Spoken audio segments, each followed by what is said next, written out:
Welcome to A Trekzone Conversation. Matt Miller with you at Trekzone HQ. Today, my guest is Axamonitors Carlos Pedraza. There's been some interesting Axanar news in the last week, and he's joining us to fill in all the blanks that we might have.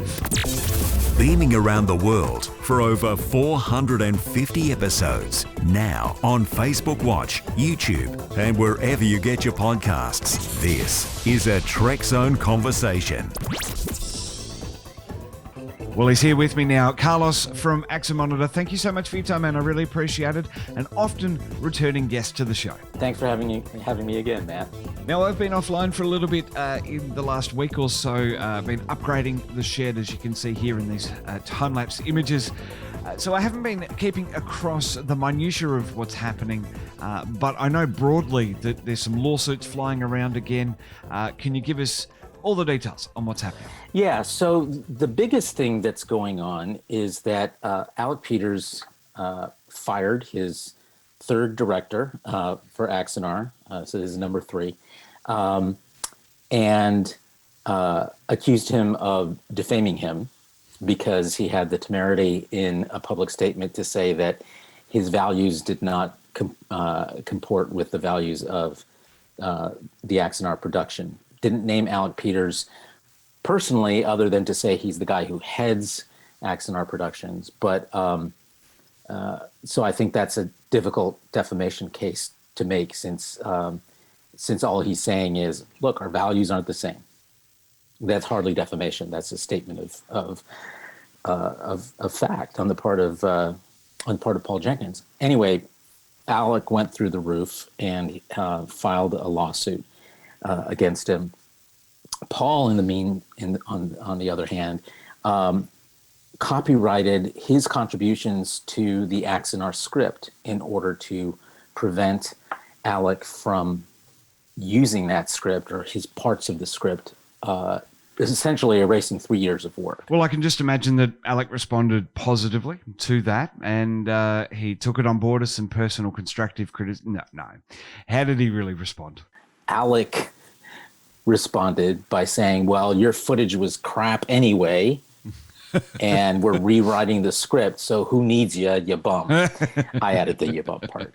But editorial. But essentially, yeah, essentially that's what he's saying is, you weren't any good to me anyway, so we're starting over. And of course, what that means is that, almost everything needs to be reshot, and that means needing to raise more money from donors. And of course, for me, and as you know, because I've stated it many times here,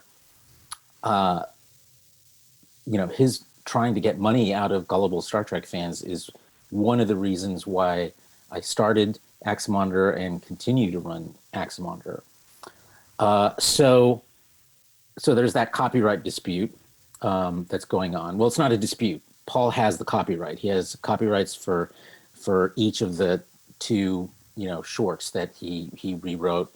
Alec is claiming that he didn't rewrite them, that instead he just edited them, and that he graciously gave him a co-writing credit, but he didn't actually.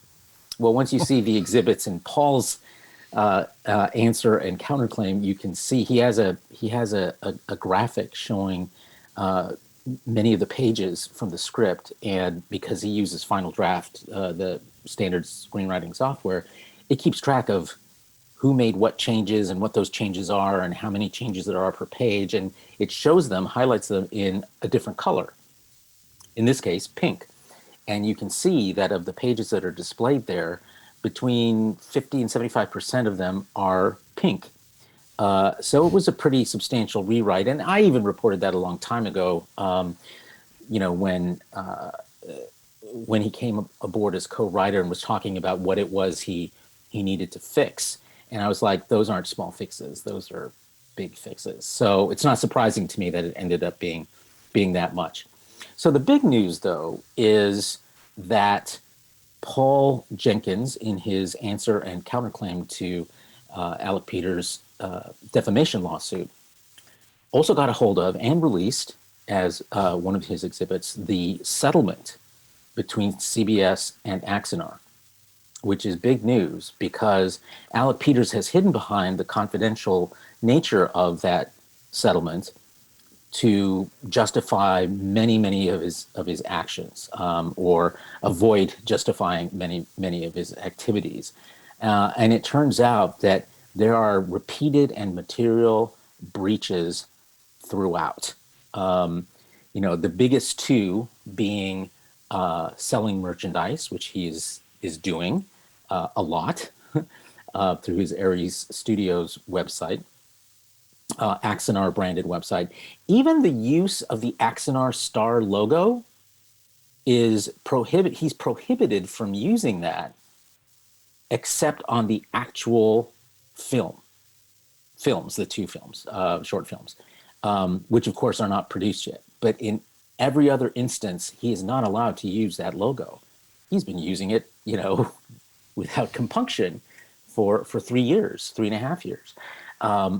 So that's a big, and that's just the smallest piece. There's all kinds of pieces of this settlement, and it's available for download at the Axamonitor website. It's not super long. It's 18 pages long. This is actually the confidential settlement and release agreement. Peters makes several admissions in there that are pretty major admissions, including the fact that he took money out of the Axanar budget, which came from donors, and used it to pay personal expenses, which I'll read you the actual thing.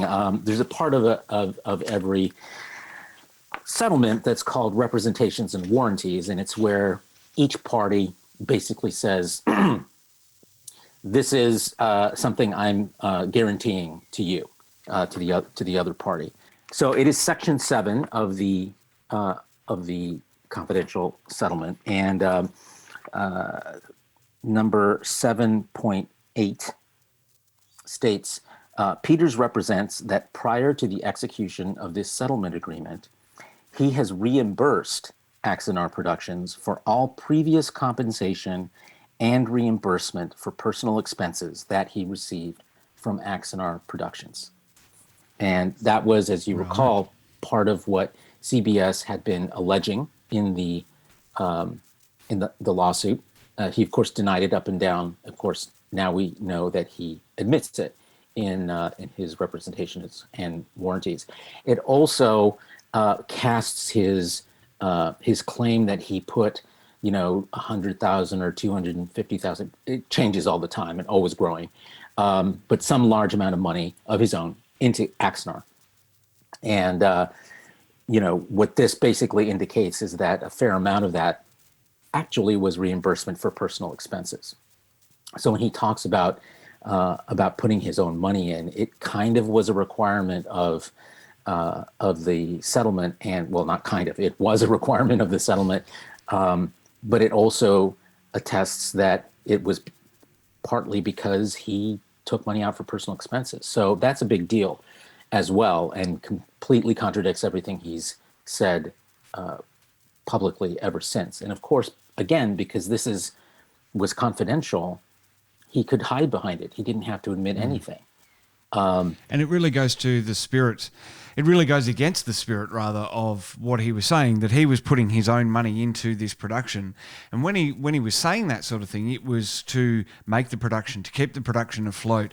But now with this release, it really seems like that he was doing that because he had to, and it wasn't for the production. It was to pay the production back for all those things that he was accused of doing. Well, and I'm sure which now are true. And I'm sure a substantial part of that money that he put in was simply, and I've reported this before just because of the math, because he had signed that ill-advised lease on that warehouse that he sunk hundreds of thousands of dollars into, only to never have a single frame of Axanar filmed there, ever.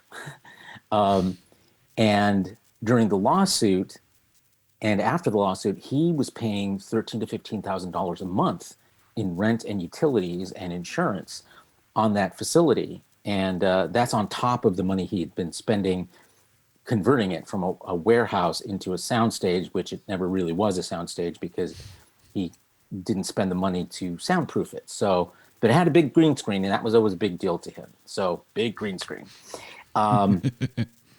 So he was obligated by the terms of that lease to have to pay rent, obviously, like we all do. And, so that was his own bad decision that he was paying the price for. And he ended up ultimately having to leave that lease early, and then move to Georgia because it was just a crushing amount of money that was going out the door for absolutely nothing every month. So that is unsurprising, and pretty much comports with what we've been reporting now for several years.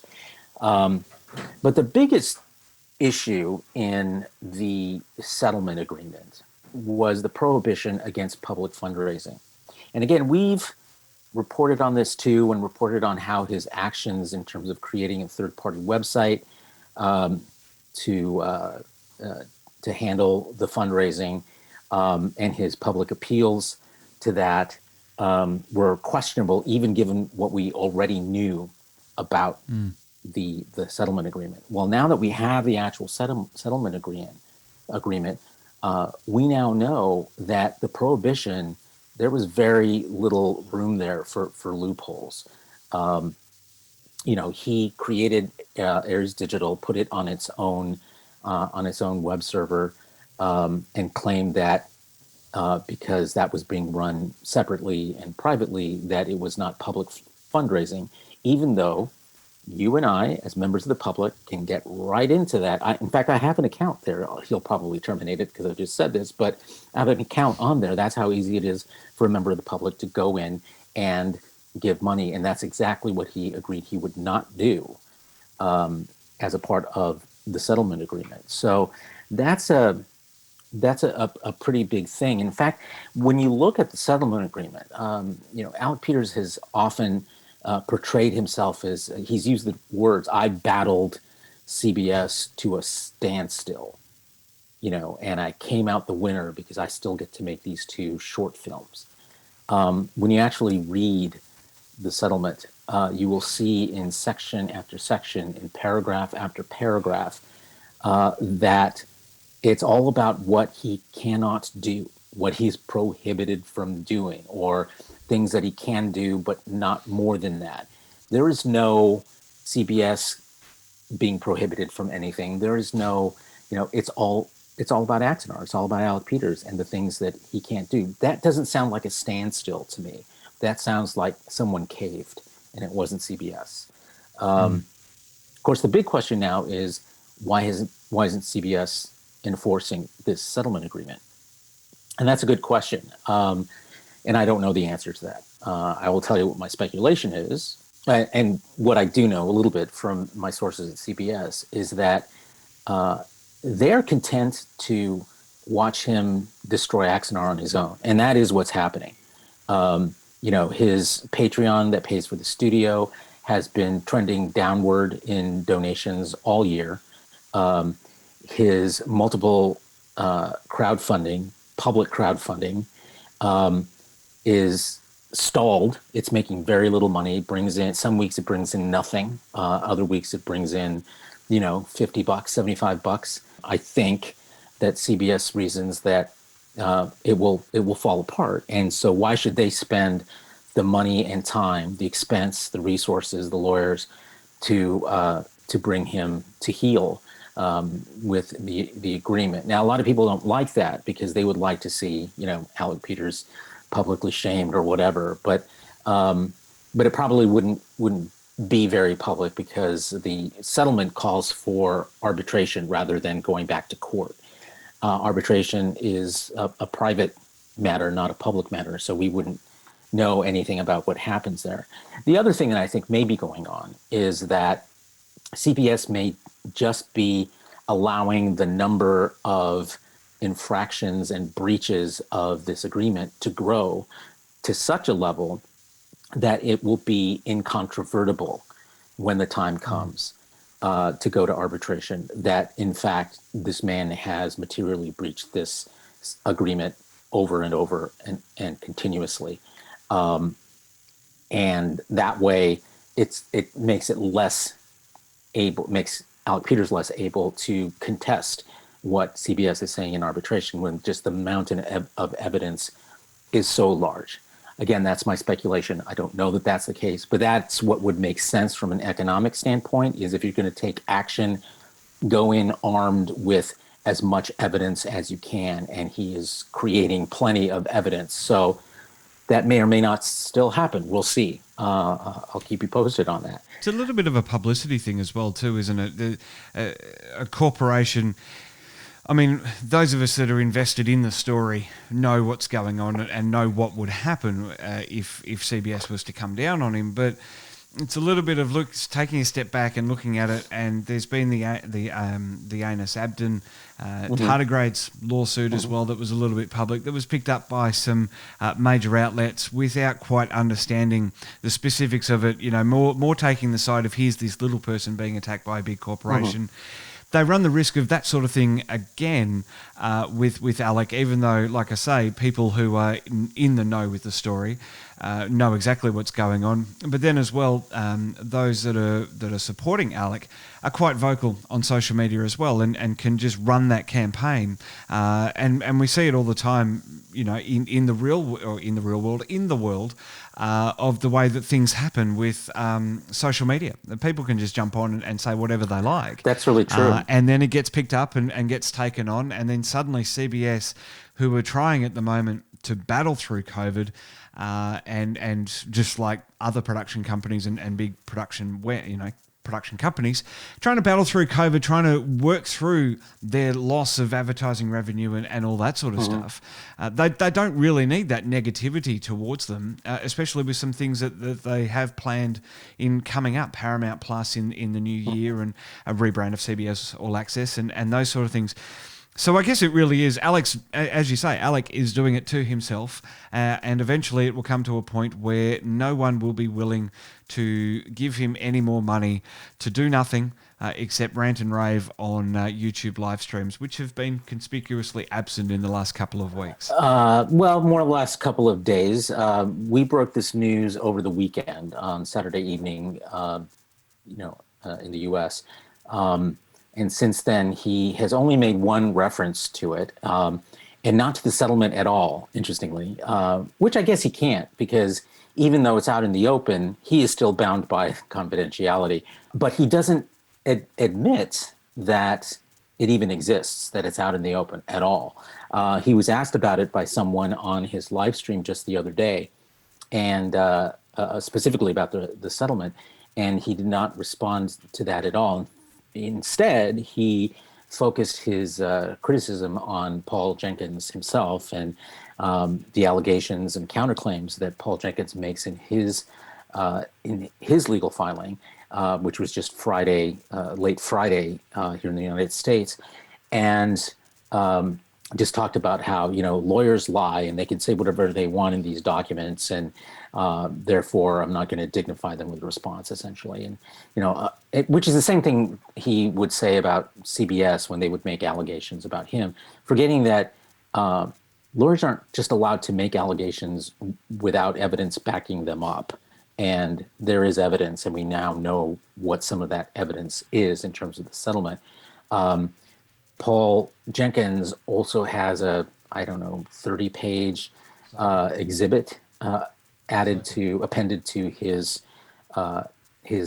answer and counterclaim that refutes Alec Peters' allegations against him point by point, with documentation, with public statements that Alec Peters has made, with emails that have been exchanged between him and others. Alec Peters admits that he's diverting money coming in from Patreon and from the Aries store where he's selling Axanar merchandise. Some of that is going directly into his pocket. He says to repay him for all the personal money that he has put into it. Again, we don't know how much that actually is, and whether he's conflating the money he's put into Axanar with this money we don't know. All we know is that he says on tape, and I have reported on it. I have a clip of it posted on Axmonitor. He says that some of that money is going into his pocket. So that's a big deal too. The picture here for Paul Jenkins is that Paul Jenkins, when you read through some of this material, you see that his interest in Axanar was on delivering Axanar. It was on taking the money that people were donating and had donated and giving them something back, something that they had been promised. Instead, what we see from this documentation is that Peters saw this continuous revenue stream as a means for him to engage in scope creep. So in addition to the 2 Axanar short films, he also was planning on doing something called War Stories about the 4 Years' War. And based on stories he convinced some authors to write, I think, and they would make the video version of them.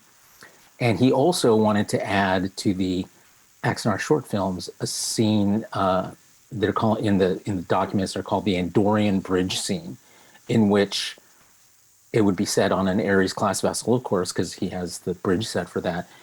But it would be all Andorians on the screen. So blue makeup, antenna, white hair, all of that.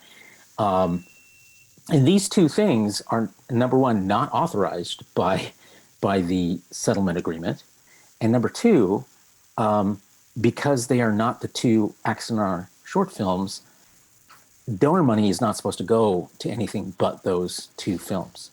And he keeps expanding the scope of this as a way to get people to keep contributing. Well, I'm going to interrupt Carlos here and pause our chat. We obviously recorded a couple of days ago ahead of this release.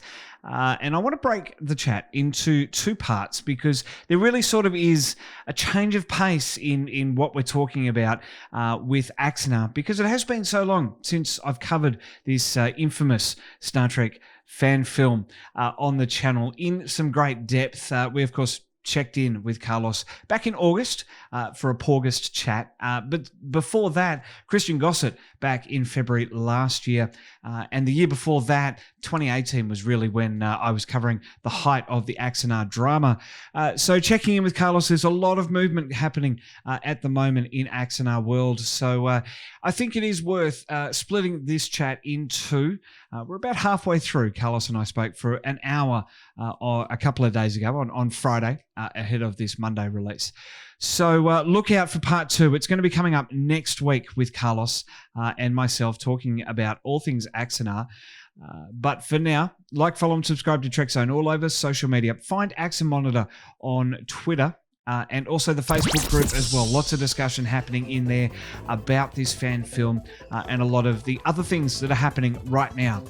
For now, though, looking forward to catching up with the rest of the chat with Carlos on the next edition of A Trekzone Conversation. For now, I'm Matt Miller at Trek Zone HQ. Thanks for watching.